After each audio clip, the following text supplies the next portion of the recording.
After so long, I finally got the game. After so long, I'm still playing the game.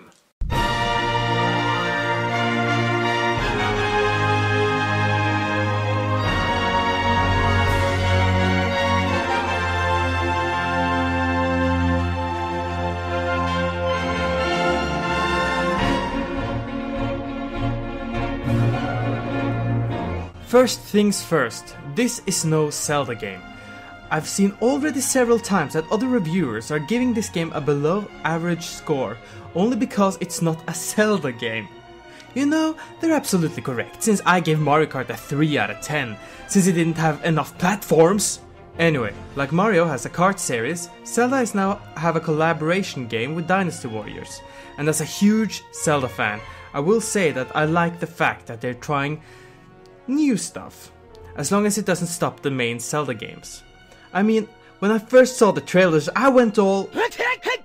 I would also like to say that I've never played a Dynasty Warriors before, so the gameplay style of those games are completely alien to me. So for you Dynasty Warrior fans out there that wondering about similarities between Hyrule Warriors and Dynasty Warriors, I can't help you with that. But for you Zelda fans out there, this is the place where you can get your questions answered. But before we go into the gameplay, let's start with the story. Like I said, this is no Zelda game, so the story is only there to tie in all the characters from the different time periods. The Ocarina timeline, the Skyward timeline, and the Twilight timeline. The protector of the Triforce is a sorceress with the name Sia. Throughout time, she only has looked at her magical orb, observing every people and how the Triforce is balanced. Suddenly, she finds an interesting soul in the world. One that intrigues her, which is none other than our merry hero Link. This interest becomes an obsession as she wants Link's D by using her TTs, which definitely are above double Ds, to seduce him. But since she can see that Link is linked through destiny with the holder of the Triforce of Wisdom, Zelda, Zia plots a plan to take over Hyrule, which will lead to the possession of Link.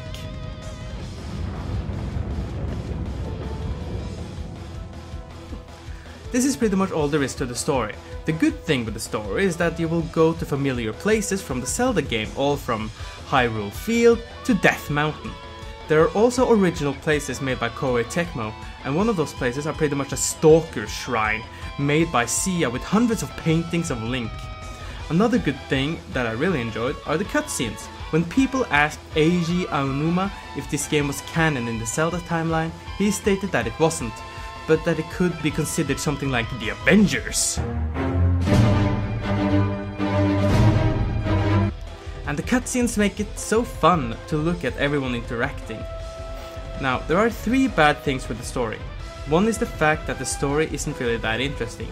Sure, having a bit more personal dilemma for our main character is fun, but the way they handle the majority of the story is through these speaking bubbles in the middle of gameplay, and since there is no voice acting, I'm pretty sure some of the text flew past me since there's so much happening on the screen. And that's the other thing that bothers me, the voice acting. Now I will say that I'm not keen on having voice acting in any Zelda game, since we all know how that went. Yeah, that old Ganon's no match for the king. Oh god. But the thing I have a problem with is the narrator. Leading a small force of Hyrulean soldiers, Impa stepped into one of the newly opened portals. The kingdom spread out before her seemed like the Hyrule she knew, yet it was somehow very different. Before long, she realized that they had traveled back to the era of the mythical hero of time. Okay, 1. She talks to me as if I'm some child, and 2. Having no voice acting from the characters, but from a narrator seems strange. I'm not going to let this affect the score, since I don't know how they could have handled it, but I must at least say it since I just find it strange. The third thing is that there is no character development except Link and the original character Lana. Everyone else is just there to be in the story, but still, this is just the story part. So that's the story, it's nothing really that special, but the thing that makes the game so fun to play is the gameplay itself. Again, I've never played Dynasty Warriors before, so the gameplay is it's unknown territory to me, but I'm so happy that I bought this game. The story consists of 18 chapters, where you can play as Link or anyone else that the game lets you play as. When you get further in the game, you'll come to the crossroad between the 3 timelines, where you will meet the several characters from their games, which will make them playable. Every single chapter has something unique about it. For example, in the Twilight Fields, where there is not one enemy army, but 2, as well as the Twilight Realm that you need to cleanse to make the opponent weaker. We also have Lake Hylia, where you need to find the levers to sink the water level to get further into the map.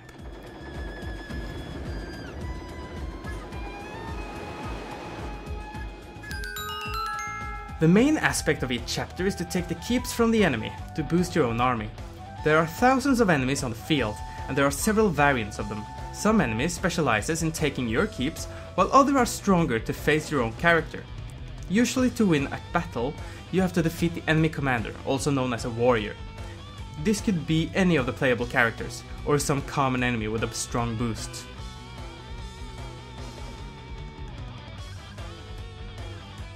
When Koei Tecmo made this game, they wanted to create a balance between Dynasty Warriors and Zelda.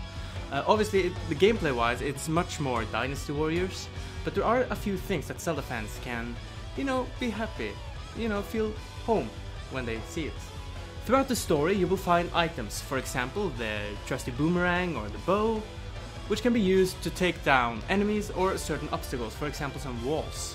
You can also find pieces of hearts and heart containers to to maximize your health, and you can only find them by completing certain requirements in some of the stages, which can vary all from taking over a keep without losing 4 hearts before you've done it. Another thing that I really like is to find the gold sculptures. By finding them, you can gain better stuff to buy at the shop or the bazaar, and you will find illustration pieces to, create a full illustration. Now, to get a full illustration, you need 20 pieces. And to find a sculpture, you need to follow certain requirements. Throughout the story on normal mode, it's just kill 1,000 enemies, but it gets harder to find them, and some of them are extremely hard to find. But I just love finding them, and I've never felt such an accomplishment when I get a full illustration piece. It just felt really good. And right now there's 6 illustrations if you take in the one from the DLC. And finally, from the Zelda part, giant bosses.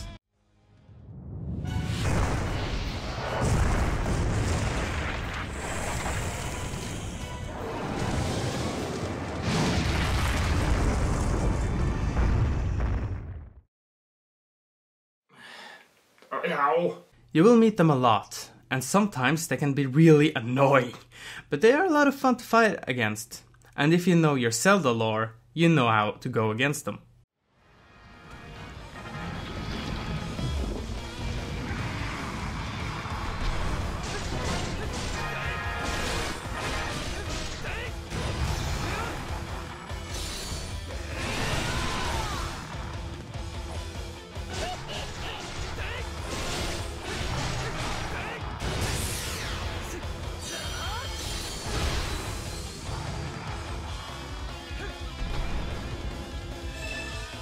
But while fighting them is all fun and dandy, the most entertaining opponents are the other warriors.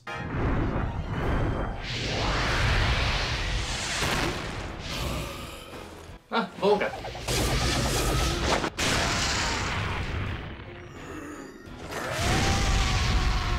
Okay. Stop it! Why does everyone have to scream? Give me something else.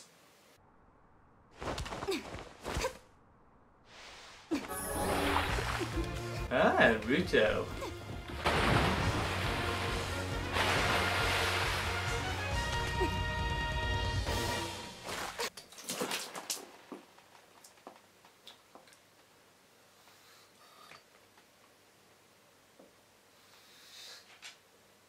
When you meet these warriors, they will use several attacks that could lead to a weakness gauge, and if you deplete this gauge by attacking them, you will do a devastating attack.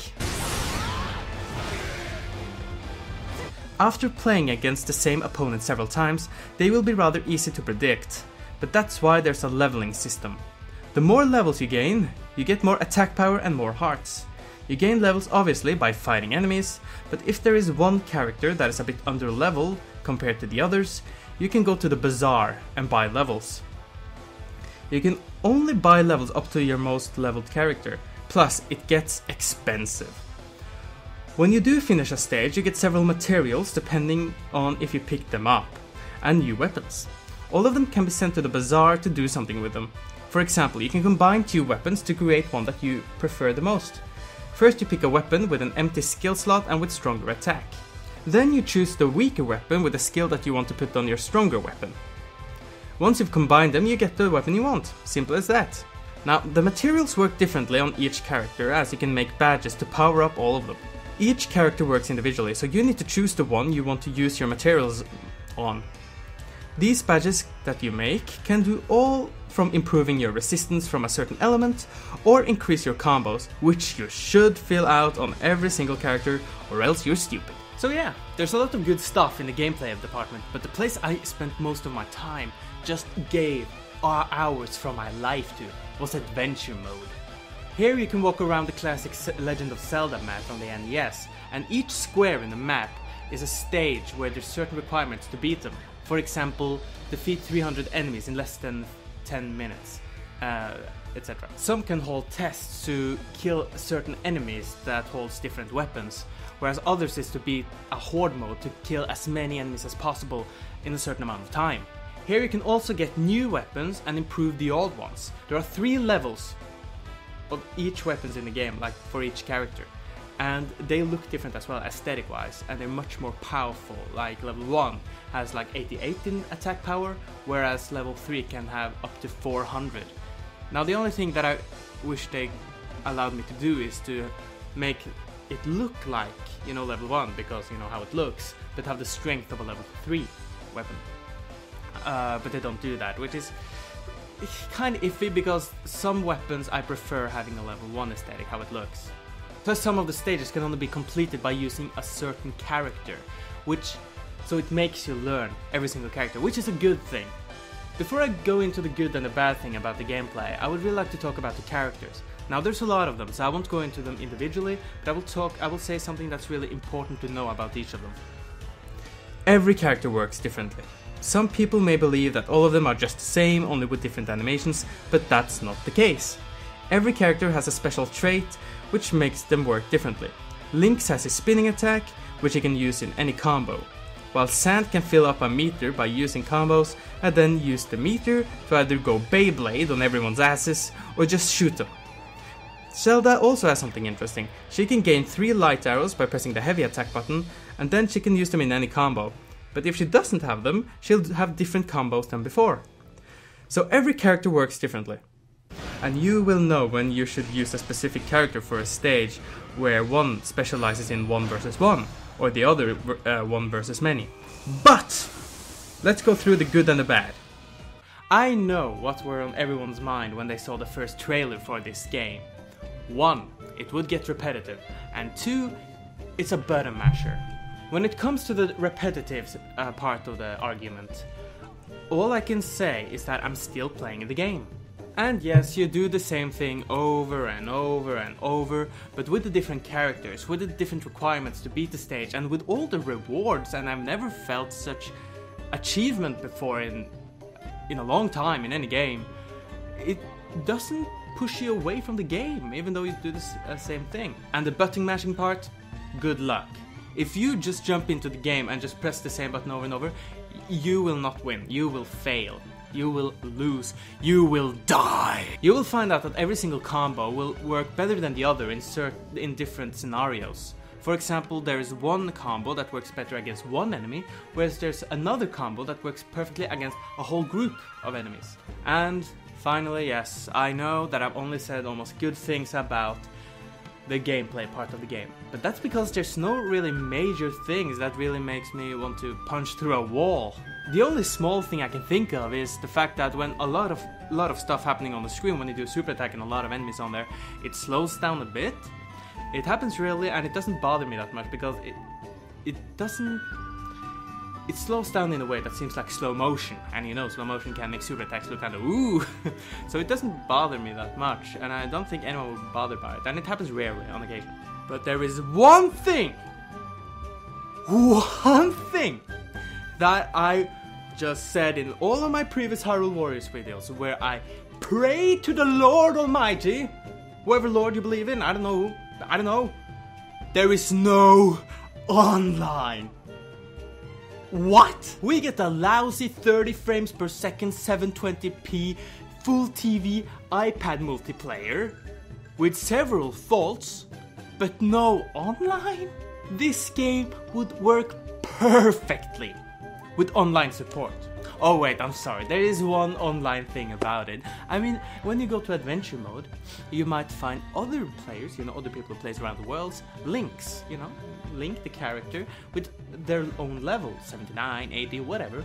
But the thing is, when you go there and gonna help them with a stage, you're not fighting with the other player, you're fighting with the computer, with, you know, that level. And sure, you can get better items by completing it with online, but it just doesn't, it's not online. I'm not playing with other people. And I'm gonna say it again, I was so scared that this wouldn't happen. Just look at my reaction videos. I was saying that I would get angry if they didn't bring online. But with the DLCs coming on, I will play the game a lot. I'm still playing it, you know, I'm still enjoying the game.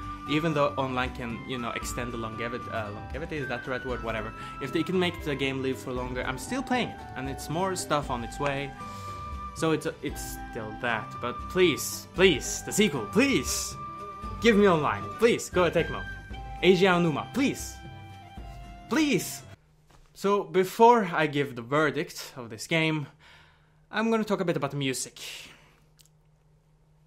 Beautiful. Fantastic. I mean, when you go through stages, and you know, as I said, you do the same thing over and over, you obviously want to listen to some air candy, get some airgasm.